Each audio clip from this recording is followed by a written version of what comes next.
السلام عليكم، مرحبا بكم مشاهدي الأعزاء. أتمنى أن تكونوا بأحسن خير. في هذه الحصة سأقدم لكم درس يخص مادة علوم الحياة والأرض. هذا الدرس يدعى بالجهاز العضلي أو le système musculaire باللغة الفرنسية. والآن نبدأ معكم بإذن الله. Euh, comme définition de ce système, on présente celle-ci. Le système musculaire, tout simplement, c'est un système biologique qui permet de réaliser des mouvements volontaires et involontaires grâce à l'influx nerveux moteur ou par des excitations soit électriques ou chimiques, etc. En arabe, c'est الجهاز العضلي هو ببساطة ذلك الجهاز الذي يمكن من القيام بحركات إرادية وحركات لا إرادية بفضل السيالة العصبية المحركة أو ببعض الإهاجات كالإهاجة الكهربائية أو الكيميائية. الآن ننتقل لطرح التساؤلات التالية les questions à poser. Premièrement, quels sont les types des muscles؟ أي ما هي أنواع العضلات؟ Deuxièmement, comment les muscles squelettiques effectuent le mouvement؟ أي كيف تقوم العضلات الهيكلية بالقيام بالحركات؟ Troisièmement, quelle est la structure des muscles squelettiques؟ أي ما هي بنية العضلات الهيكلية؟ Quatrièmement, quelles sont les propriétés des muscles squelettiques؟ أي ما هي خاصيات العضلات الهيكلية؟ Cinquièmement et sixièmement, quels sont les besoins des muscles et quelle est la plaque motrice؟ أي ما هي حاجيات العضلات وما هي الصفيحة المحركة؟ Septièmement et huitième, quelles sont les préventions pour renforcer notre système musculaire et quels sont quelques dangers qui le menacent؟ أي ما هي الطرق للحفاظ على جهازنا العضلي وتقويته وما هي بعض الأخطار التي تهدده؟ أنا ننتقل إلى النشاط الأول. أنواع العضلات. Activité 1. Les types des muscles. Il existe trois principaux des muscles. أي توجد هناك ثلاث أنواع رئيسية من العضلات. Les muscles cardiaques أي العضلات القلبية كالميوكارد العضلة الموجودة في القلب. Comme le muscle du cœur c'est la myocarde. Les muscles striés-squelettiques أي العضلات الهيكلية comme l'avant-bras et les muscles de la jambe, etc. Ces muscles sont attachés aux os ou bien squelette par les tendons. C'est pour cela on dit que ces muscles sont squelettiques. Et le troisième type, ce sont les muscles lisses comme ceux de l'estomac, l'intestin grêle et le gros intestin. Ils sont commandés par le système nerveux autonome ou végétatif. Maintenant, voici quelques images qui montrent les trois types. Premièrement, la première image présente le muscle cardiaque. La deuxième image représente les muscles squelettiques et la troisième image montre les muscles lisses. On passe à l'activité 2. Méthode des mouvements des muscles squelettiques. أي كيف يقوم كيف تقوم العضلات الهيكلية بالحركة. En français, tous les muscles dans notre corps ont deux types de mouvements. mouvement de flexion, mouvement d'extension. أي أن كل العضلات الهيكلية الموجودة في جسمنا تتوفر على نوعين من الحركة. هناك حركة الثاني أي mouvement de flexion باللغة الفرنسية وحركة البسط أي mouvement d'extension. On prend maintenant l'exemple de l'avant-bras qui se compose d'un biceps rattaché au squelette par deux tendons et d'un triceps rattaché aux os par trois tendons. Donc, lors de la flexion, le biceps se contracte et le triceps se relâche. Et lors de l'extension, le biceps se relâche et le triceps se contracte. Donc, ils font l'inverse. Voici l'image de l'avant-bras. Il se compose d'un tendon, de triceps, de biceps, de tendons. Le triceps et les biceps sont deux muscles opposés. Ils se composent de l'omoplate, l'humérus, radius, cubitus. Ce sont des os. Maintenant, on passe à l'activité 3. Structure des muscles squelettiques. النشاط الثالث بنية العضلات الهيكلية. Donc, lors d'une coupe transversale du tissu musculaire, on remarque que ce dernier est constitué de plusieurs faisceaux musculaires entourés par le tissu conjonctif. Ce tissu conjonctif contient des vaisseaux sanguins et des fibres nerveuses. Chaque faisceau est constitué de plusieurs fibres musculaires et chaque fibre est constituée de plusieurs myofibrilles. Et chaque myofibrie est constituée des filaments fins d'actine et des filaments épais de myosine. La fibre représente la cellule musculaire. euh, Maintenant, voici la structure du muscle squelettique. Il se compose, voici le tissu musculaire, il est rattaché aux os par le tendon، أي أنه يرتبط بالعظام على مستوى الأوتار. Euh, Voici le tissu conjonctif qui se compose des vaisseaux sanguins et des fibres nerveuses. Voici la fibre musculaire regroupée en un faisceau de fibres. Chaque fibre est constituée de myofibrilles. On passe maintenant à une remarque. Notez bien que le biceps et le triceps sont appelés des muscles antagonistes, car si un se contracte, l'autre se relâche.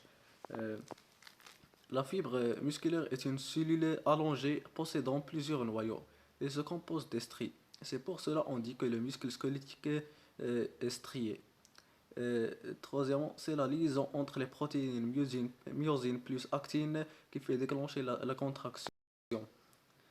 أي عندما ترتبط البروتينات الميوزين مع الأكتين هي التي تساهم في تحرك العضلة واستجابة.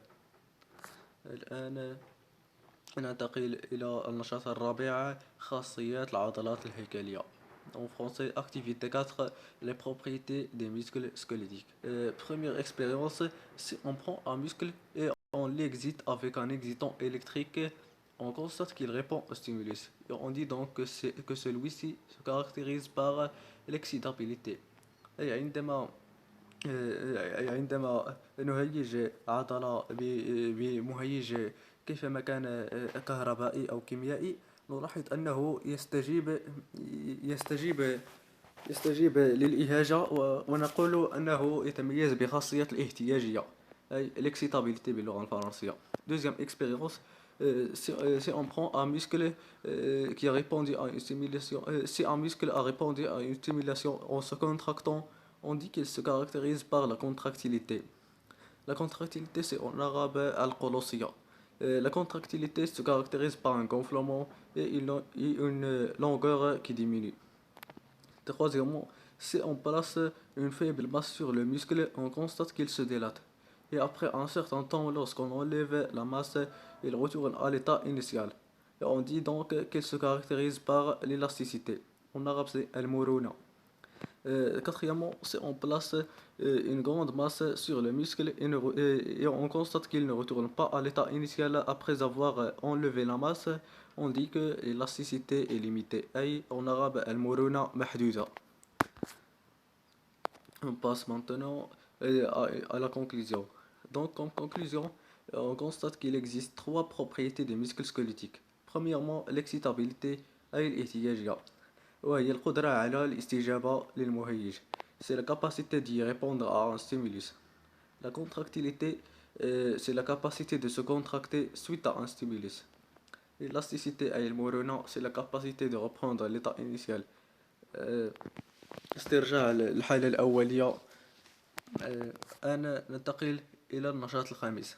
L'activité 5, ce sont les besoins des muscles squelettiques أي حاجيات العضلات الهيكلية. Donc, pour fonctionner, le muscle a besoin de les nutriments et le dioxygène pour réaliser les réactions d'oxydation ou bien la respiration cellulaire afin de libérer l'énergie nécessaire à la contraction comme l'ATP, qui est la source de l'énergie dans l'organisme.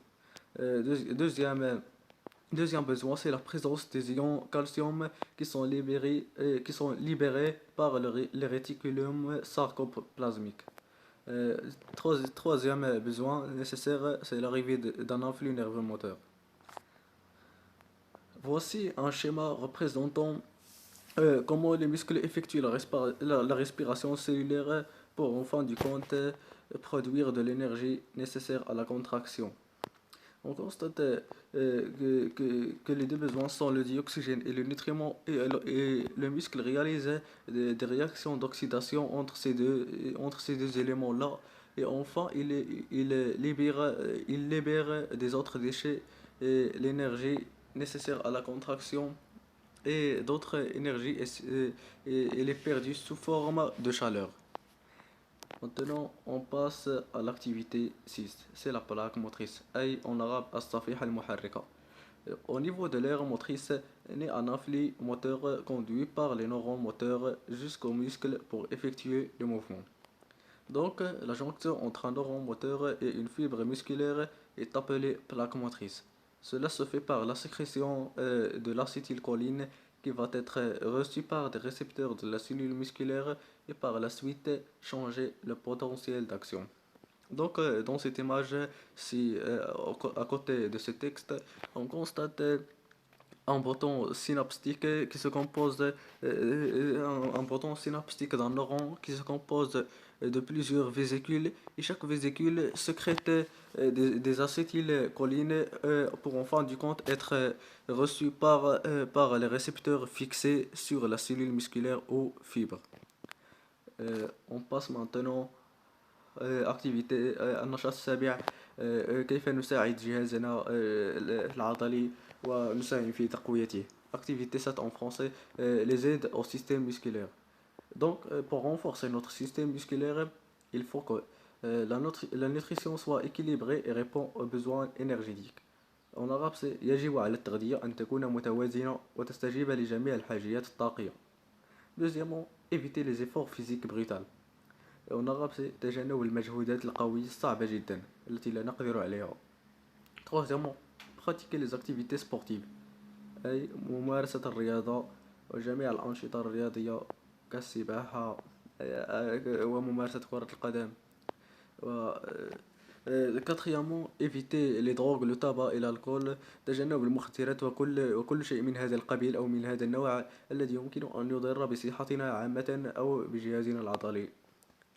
أنا آه، ننتقل إلى النشاط الثامن le dysfonctionnement du système musculaire.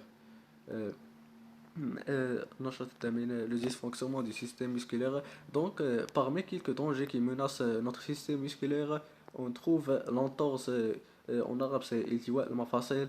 Deuxièmement, la rupture des tendons, en arabe c'est تمزق الأوتار. Les dopants أي المنشطات.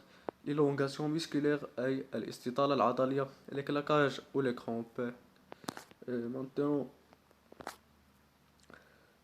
on passe à une remarque très importante. Donc, de notre corps humain, il y a plus de 600 muscles squelettiques. أي تتواجد أكثر من 600 عضلة هيكلية. Deuxième remarque, c'est il faut savoir que le raccourcissement du sacromère qui entraîne la contraction des muscles. Troisième remarque, sans le système nerveux, le système musculaire ne fonctionnera pas. أي أن بدون الجهاز العصبي الجهاز العضلي لن يعمل أبدا. فالجهاز العصبي هو الذي يكون مسؤول عن ردة فعل العضلات التي تقوم بالحركة. وهكذا انتهت حصتنا اليوم. Merci pour votre attention وأتمنى أن تدعموني بزر لايك وتفعلوا معي جرس الاشتراك أسفل الفيديو. وإلى اللقاء.